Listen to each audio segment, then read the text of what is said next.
ஹே amigos, என் சேனலில் நம்ம வீட்டில் இருக்க பேசிக்கான ஸ்டஃப் வச்சு வீட்டிலையே வெஜிடபிள்ஸை எப்படி ஆர்கானிக்காக ஹார்வெஸ்ட் பண்ணலான்ட்டு நான் ஷேர் பண்ணியிருக்கேன்.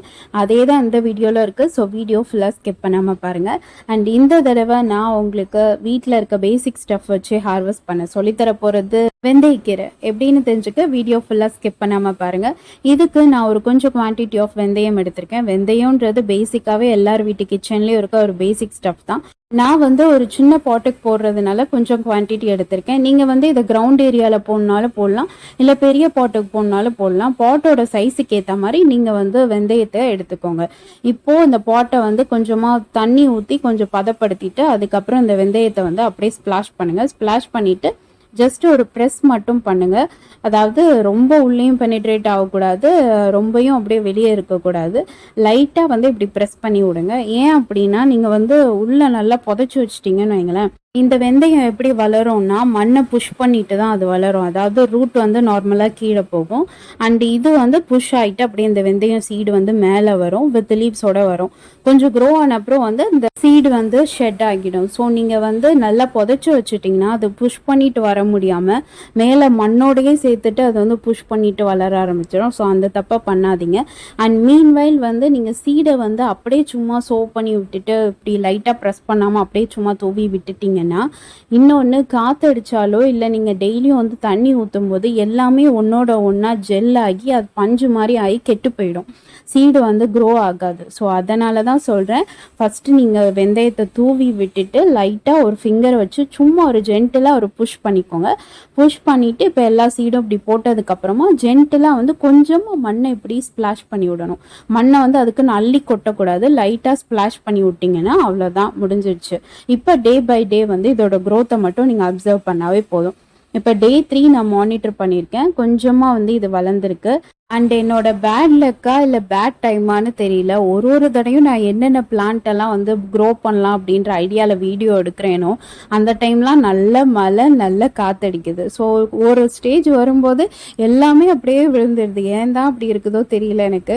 அண்ட் டே 4 நான் அப்சர்வ் பண்ணியிருக்கேன். ஆல்மோஸ்ட் எல்லாமே முளைச்சிருக்கு. அண்ட் உங்களுக்கு பார்த்தீங்கன்னா தெரியும் பாருங்கள், இந்த முளைச்ச சின்ன அந்த லீவ்ஸில் டிப்பில் பார்த்தீங்கன்னா அந்த வெந்தயத்தோட சீடு இருக்கும். இதைத்தான் நான் சொன்னது. அது புஷ் பண்ணிட்டு அப்படியே மேலே வரும், மண்ணை புஷ் பண்ணிட்டு மேலே வரும்.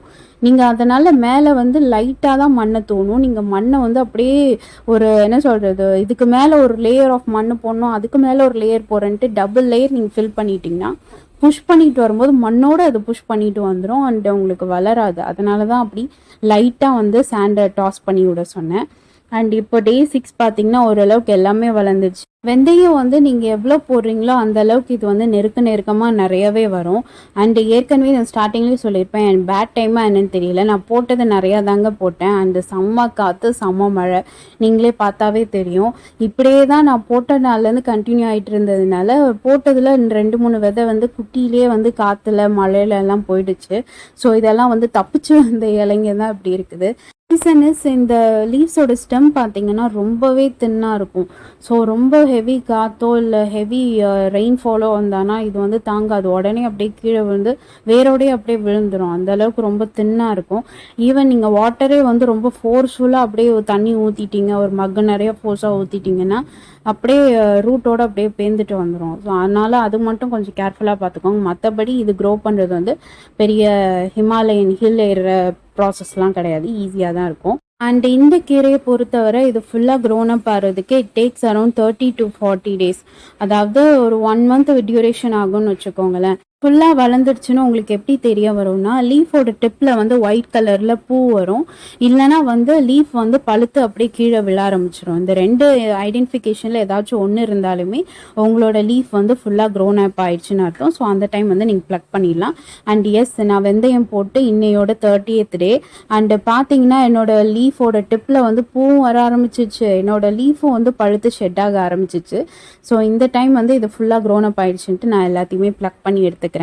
அண்டு என்ன அவ்வளோ போட்டோம், இவ்வளோ தானே வரும், அப்போ இது என்னடா கால் வைத்து கூட பத்தாதேடா, ஒரு குட்டி பாப்பாவுக்கு சாப்பிட்ற அளவுக்கு தானடா கீரை வந்திருக்கு, இதை வச்சு என்ன பிரயோஜனம் அப்படின்னு யோசிப்பீங்க. ஆக்சுவலி இதைத்தான் நான் ஸ்டார்டிங் ஆஃப் வீடியோவில் உங்களுக்கு அட்ரஸ் பண்ணியிருப்பேன். செம்ம மழை செம்ம காற்றுனால நான் போட்டு ஒரு 2 டேஸ்லேயே வந்து குட்டியாக வளர்ந்ததெல்லாம் நிறைய செத்து போச்சு. ஸோ இதெல்லாம் தப்பி பழிச்ச செடி தான் வந்து என்கிட்ட இருக்குது. பட் இது வந்து லேசாக போட்டாவே வந்து நல்லா அடர்த்தியாக இது வந்து வளர்ந்துடும். நீங்கள் நம்பலைன்னா வந்து பிகினிங் ஆஃப் த வீடியோவில் வந்து ஃபர்ஸ்ட் கிளிப்பே நீங்கள் பார்த்தீங்கன்னா உங்களுக்கு தெரியும். நான் போட்டது வந்து ஒரு சின்ன பாட்டில் போட்டிருப்பேன். அதாவது இது போடுறதுக்கு முன்னாடி ஸ்டேஜில் நான் ஒரு சின்ன பாட்டில் நான் போட்டு பார்த்தேன். அதில் வந்து எவ்வளோ அடர்த்தியாக பஞ்ச் ஆஃப் வெந்தயக்கீரை வந்து க்ரோன் அப் ஆயிருக்கும். நம்பலைன்னா பிகினிங் ஆஃப் த வீடியோவில் ஸ்டார்டிங் கிளிப்பை போய் பார்த்துட்டு வாங்க. அப்போது இந்த பாட்டு சைஸுக்கு எவ்வளோ வளர்ந்துருக்கணும். பட் அன்ஃபார்ச்சுனேட்டாக எனக்கு மழை காற்றுனால எனக்கு கொஞ்சம் இம்ப்ராப்பராக வர ஆரம்பிச்சிச்சு. அண்ட் ஃபைனலி எஸ், இதுவே எனக்கு ஹேண்ட்ஃபுல் பஞ்சு கிடச்சிருக்குங்க ஓரளவுக்கு. ஸோ இதை விட அதிகமாக போட்டிங்கன்னா இதை விட ஹெல்த்தியாகவே நீங்கள் வந்து கல்டிவேட் பண்ணலாம். அண்ட் மீன்வைல் இதை வந்து நான் டென்சோ கிட்டேருந்து காப்பாற்றுறதுக்கு பெரிய போராட்டம் போகிறான்னு. ஏன்னா அவன் சரியான செடி பைத்தியம், எந்த செடியை கண்டாலும் விட மாட்டான், சாப்பிட்ருவான். அண்ட் ஃபைனலாக நான் சொல்லிக்கிறது ஒன்று தான், அங்கே எங்கேன்ட்டு எங்கேயுமே கஷ்டப்படாமல் வீட்டில் இருக்க பேசிக்கான ஸ்டஃப் வச்சு இது மாதிரி ஆர்கானிக்காக வெஜிடபிள்ஸோ இல்லை கீரையோ இந்த மாதிரி நல்லா ஹெல்த்தியாக வளர வச்சு சாப்பிட்லாம். இதுக்கு ப்ரூஃபாக ஆல்ரெடி என் சேனலில் ஸ்ப்ரிங் ஆனியன் எப்படி க்ரோ பண்ணுறோன்னு நான் ஷேர் பண்ணியிருக்கேன். அதை பார்க்காதவங்க டிஸ்கிரிப்ஷனில் லிங்க் இருக்குது, போய் செக் அவுட் பண்ணி பாருங்கள். அண்ட் இப்போது இந்த வெந்தயக்கீரை அதாவது ஃபெனுக்ரீக் லீவ்ஸ் ஆர் மேத்தி லீவ்ஸும் இப்போ ஆட் ஆன் ஆயிருக்கு. அண்ட் இந்த கீரையை வச்சு ஒரு இன்ட்ரெஸ்டிங் ரெசிபியும் அப்கமிங்கில் இருக்குது. ஸோ ஸ்டே டியூனாக இருங்க.